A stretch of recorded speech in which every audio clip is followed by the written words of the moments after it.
Ayan guys, ang video tutorial po natin ngayon ay tungkol sa mga taong nais kumuha ng NBI clearance. Ituturo po natin ngayon yung step by step kung paano tayo kukuha ng NBI clearance. Unang-una po ay search po natin sa ating mga Google or Chrome, yan NBI clearance. Tapos lalabas po dito yung nbiclearance.nbi.gov.ph. Ayan. Yan po yung pinaka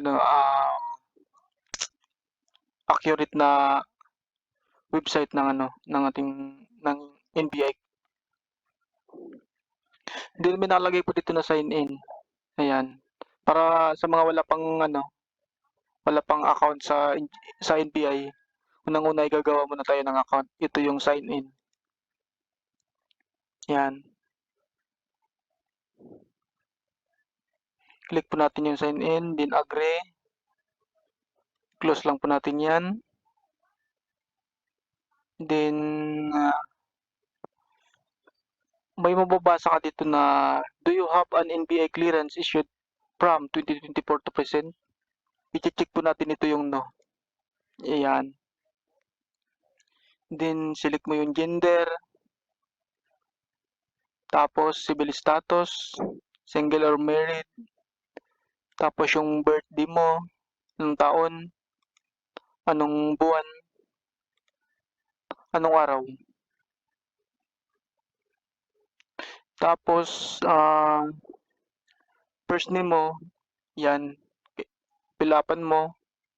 Yung junior, yung junior, kung junior kayo or the second, the third, ilalagay niyo po yun sa first name niyo.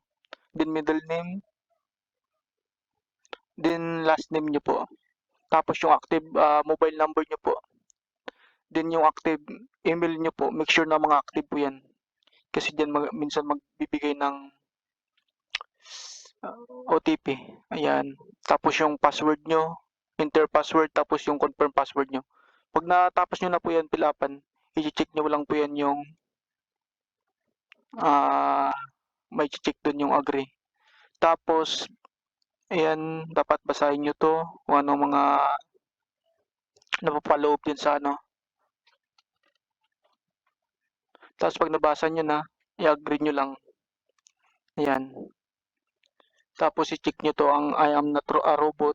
Ganyan. Then sign off. Pag na-sign up nyo na po yan, ibig sabihin okay na po yun. Bali yung ano nyo, yung email at yung Gmail account nyo na nilagay dito kanina sa pag-type dito, ay lalagay nyo na po yan dito sa taas. Yun ang pinaka username nyo po. Then password po nandito. Make sure na tandaan nyo. Then sign in. Yan, mapupunta na po kayo dito sa mayroon na kayong sariling account.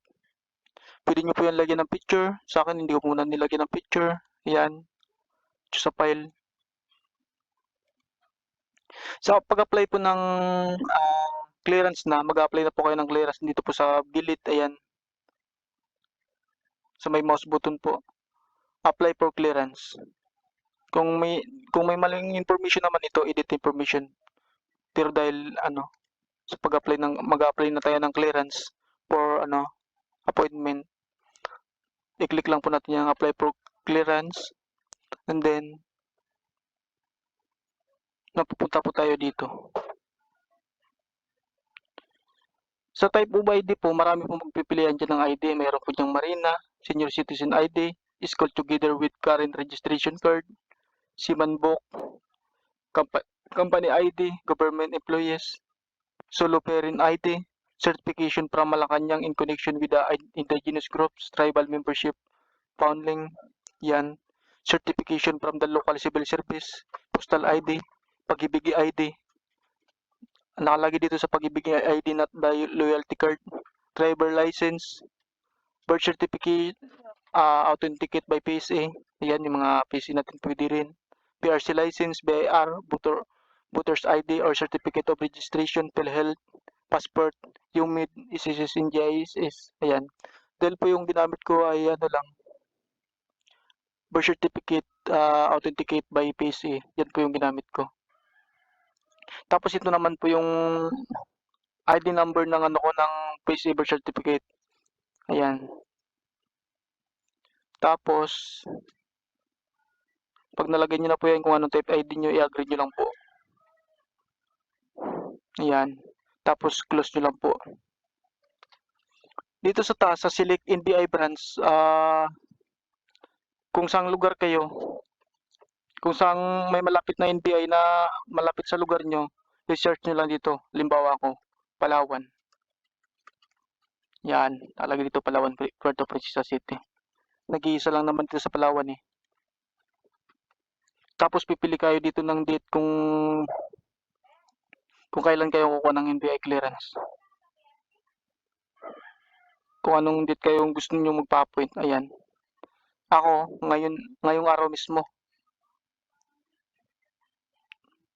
Ito ang pipiliin ko yung PM. Hapon pa ako kukuha. Mayroon pa tayong mayroon pa silang 146 slots. Ayan, click ko lang po yan. Tapos dito sa kabila, ibali yung bayad, 130 pesos. Ayan. May bayad siya na 130 pesos. Yung pagbayad ay through online naman. Pwedeng bank over the counter, online bank, cash payment. Yan, yung ECP, 7-Eleven, Visa Mastercard, GCash, Pimaya, Shopee, and Dragon PF. Yung gagamitin natin ay ito lang yung GCash. Ayan. Proceed lang natin, tapos proceed payment. Ayan. Bali yung 130, yung para sa NBI clearance fee ay 130. Bali mayroon pong mag-additional tayo ng 30 pesos para sa system fee. Bali yung magiging total amount to paid ay 160 pesos na. Ayan. I-accept lang po natin ng ganyan. Tapos guys, mapupunta na po tayo dito. Then hanapin po natin yung transaction na yun dyan sa gilid po. Yan, tapos i-click po natin. Ayan. May makikita po tayo na MP8. Ayan. Yan po yung code na ilalagay po natin sa ating GCash.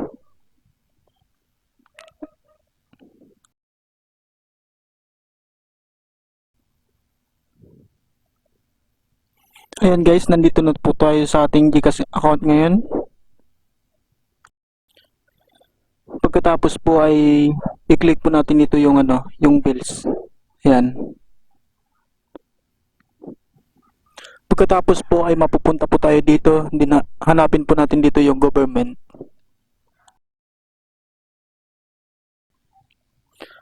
After may click, ayan, mapupunta na tayo dito. Then i-search natin ang NBI sa taas. Ayan. Tapos ay click po natin yung lumabas na NBI. After may click, ayan, mapupunta na tayo dito sa payment bills. Ayan.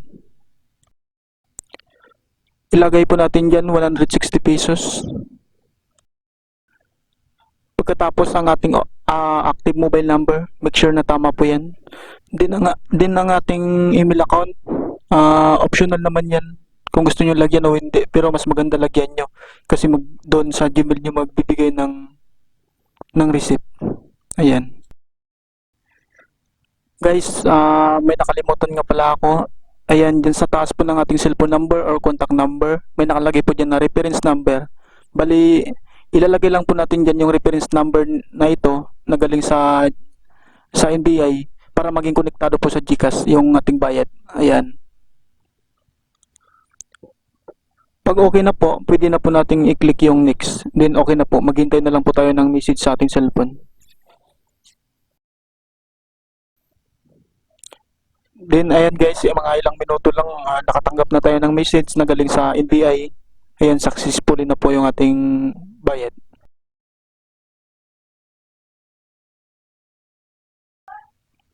Kung mapapansin natin, yung nakalagay dito ay hindi na pending, kundi paid na. Tandaan lang po natin ito yung MP8, screenshot po natin or picturean kasi po yan ang ipipresent natin sa NBI branch natin pagkukunan ng police clear o ng NBI clearance. Yan lang po. Maraming salamat po. God bless po.